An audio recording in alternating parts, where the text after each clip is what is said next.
Well, hello and welcome to my latest impromptu video. This concerns bike packing using your Brompton folding bicycle. It occurred to me to do this, as I say, impromptu video, as I'm in the process of putting together my camping gear for a walk that I'm about to set off on Monday, which is the Cleveland Way. That's 110 miles walk in Yorkshire.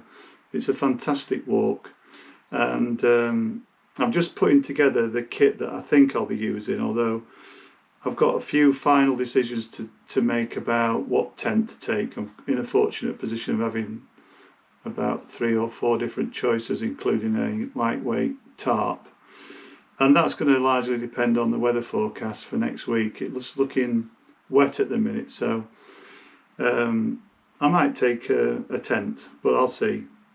But it occurred to me that, and I have mentioned it in previous videos, that somebody like me who does hiking and cycling are in a fortunate position, because over the years I've sort of refined the kit that I take on these walks and reduced the weight as I've got older to something that's much more manageable.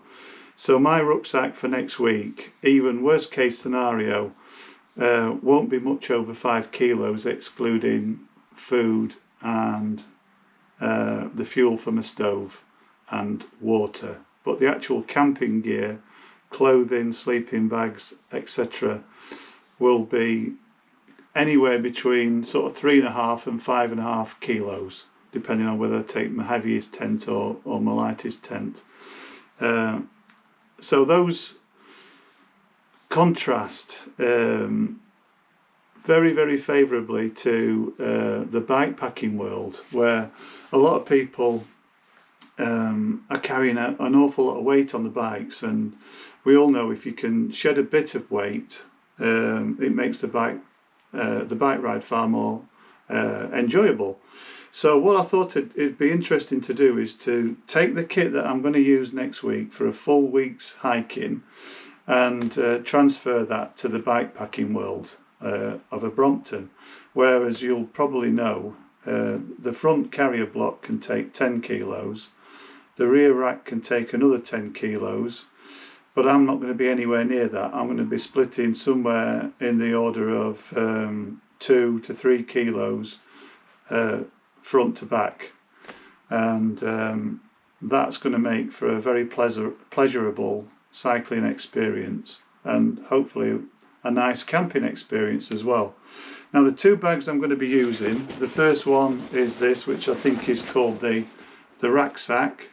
As you can see, it's a Brompton one, and that goes on the rack obviously, and the other one is the burrow bag, the one with the 2 drink holders on the back, and you can see my Brompton chapter badge on the front.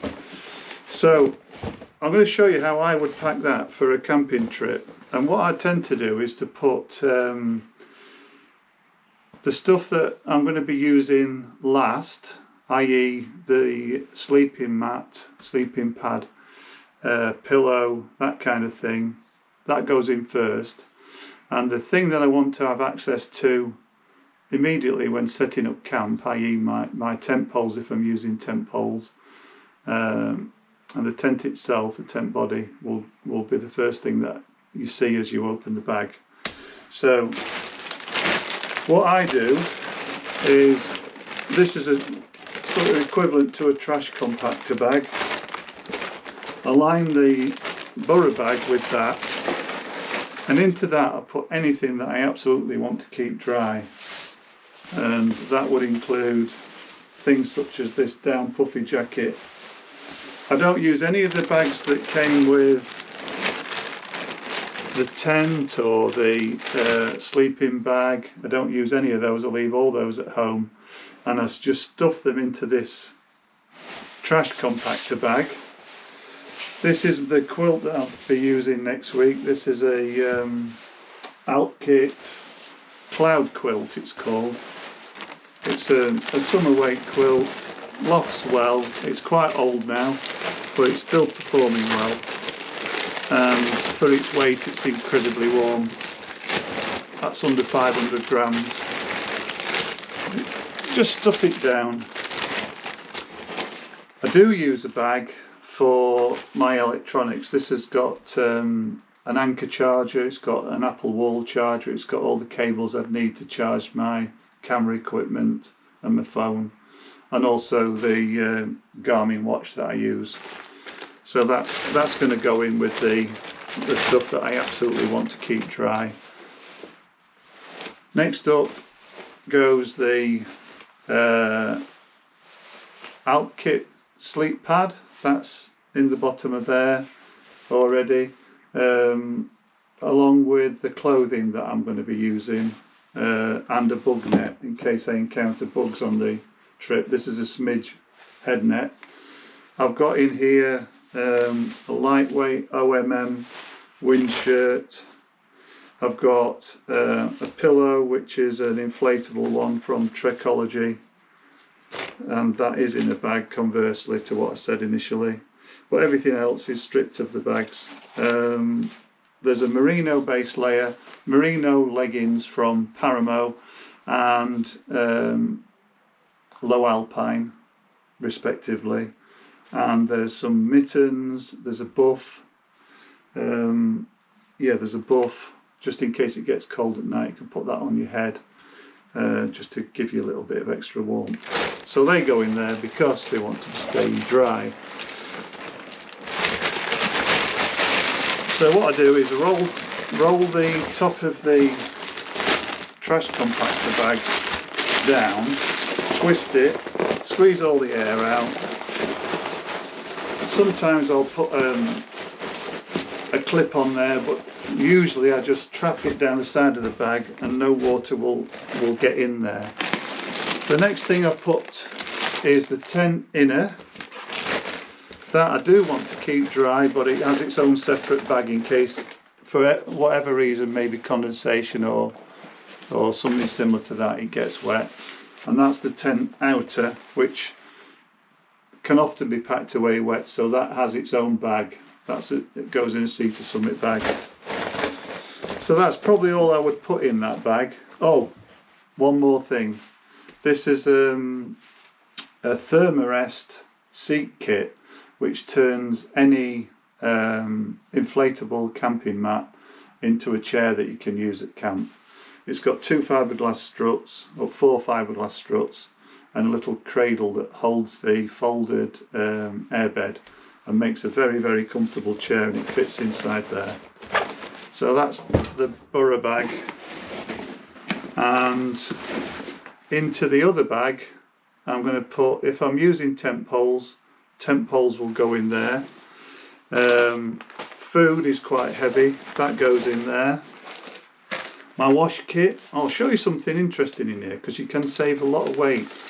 If you're somebody who takes on your hikes liquid soaps for the odd shower that you might want, if you stay at a campsite you might want to take a shower, that's, it makes you feel a lot better and probably prepares you for the next day's cycling.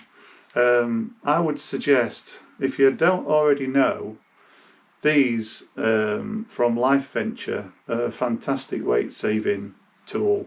They're called soap leaves, and they are literally leaves of soap solidified, and what you do is you jump in the shower, get yourself wet, get 2 of these, soak yourself up, rinse it off. That's all you need.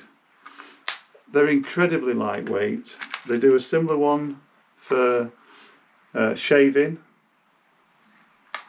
and also toothpaste tablets, much lighter than tubes of toothpaste, even the travel ones. And this is the lightest towel I've come across from Sea to Summit, and it's the quickest drying that I've ever had as well. You can have that, have a shower and get yourself dry with that, no problem whatsoever. So that weighs only a few grams, and it's considerably lighter than taking liquid products. That's the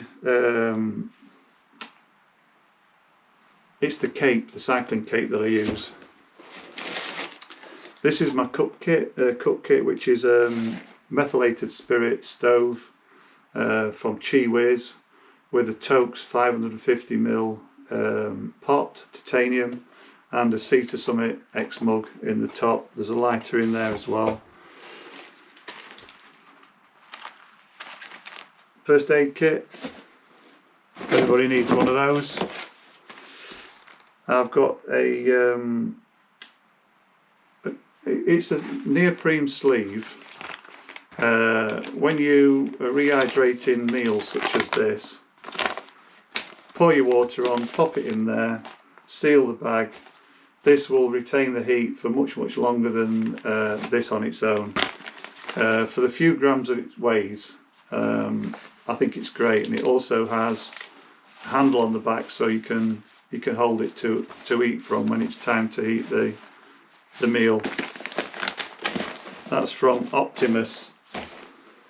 And the last thing to go in is the ground sheet from the tent. I might not always take that.